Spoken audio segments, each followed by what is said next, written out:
Hey, we all have problems talking to our parents. I'm sure our kids say they have problems talking to us, right? And maybe that's just the nature taking over. But essentially, when our parents start to age and really start getting to that elderly phase of their life, they have a harder time taking advice or having conversations, especially if it's about something serious like aging, needing a caregiver, going to a new community, a new assisted living place.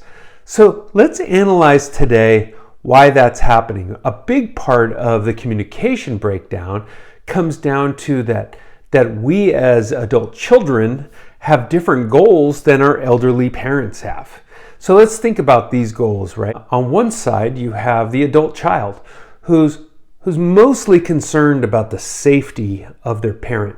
On the other side of the coin, the parent, what is their main priority? Well, it's really about keeping their independence, right? Well, you can see already that going to like assisted living or trying to force your way to give them an opinion of yours, you're in the safety zone, they're in the independence zone. I mean, those are miles apart. We want them to be happy, we want them to be comfortable, we don't want them to be isolated, we want them to be around people. Your parent may want to live at home at all costs. They don't care, they don't really want to meet new people. You want them to be safe. They want to be in control. A lot of times those things don't happen the same way. If you think about, most of us all think we're about 10 to 15 years younger than we actually are, right?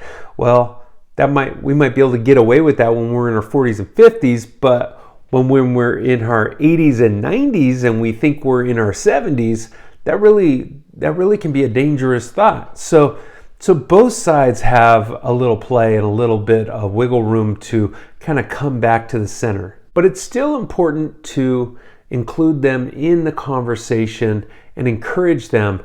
And I want to say that Rome wasn't built in a day, that these conversations could go on for years, but having these conversations are really one of the real fundamental points that you need to have in order to have effective communication and be able to understand exactly what your parent wants and needs. So let's talk about some of the things that you can say to your parents. That way it's encouraging more conversation. So I'm gonna talk about strategies to have conversations that are positive, and then I'm gonna talk about encouraging more information, and then I'm gonna tell you a couple things not to say and to stay away from it. And boy, I hear a lot of those things. I'm just going to use an example on maybe you notice that your parent isn't drinking enough water, or maybe they had to go into the hospital for dehydration. So you're going to say, I notice sometimes, Dad, that you don't really drink enough water. Why is that? So often when you ask this question, you may get a response that you weren't expecting. Maybe it's, well, I don't want to go to the bathroom all the time. Well, okay, so you don't want to go to the bathroom all the time. We understand that, but the fact is if you don't drink water, you're going to shut down your system. It's not going to be a good trade-off, in the long run. So this is some information that you need to have, right?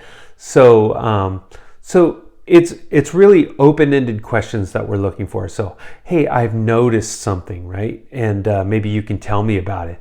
I see that you've lost some weight, or I saw that you were out of balance or looked a little lightheaded going into the kitchen. Tell me about what's going on. You seem worried about this. When you watch the news, you seem really worried, which makes me worried. What do you think's happening out there? Sometimes it's easier to make yourself the example of a good conversation.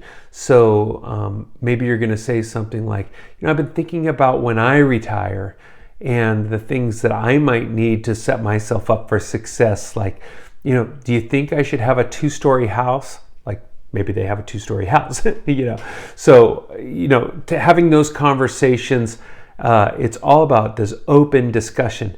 And you want as much information out of them as possible. So what I would encourage you to do is when they're answering the question, you say things like, oh, tell me more. Oh, that's interesting. You know, oh, what else do you think? Do you think that's true? Oh, anything else? What else?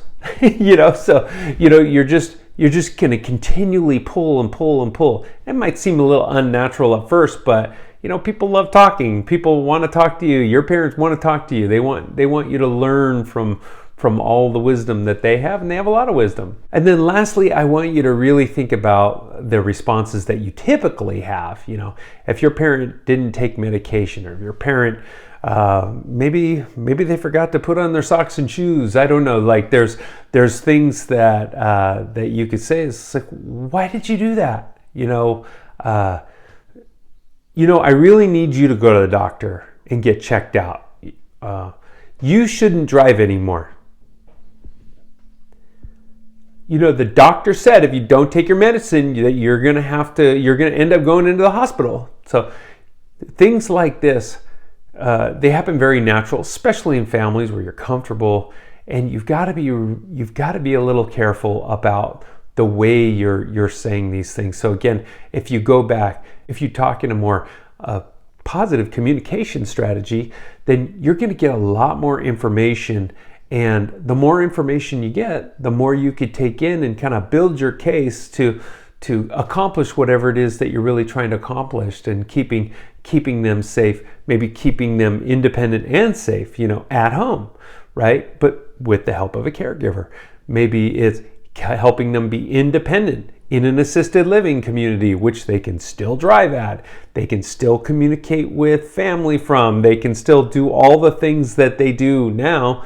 They would just be living in a community that's really set up for them. When it's time to look at care options, you can always give me a call and I can walk you through what's available in our county.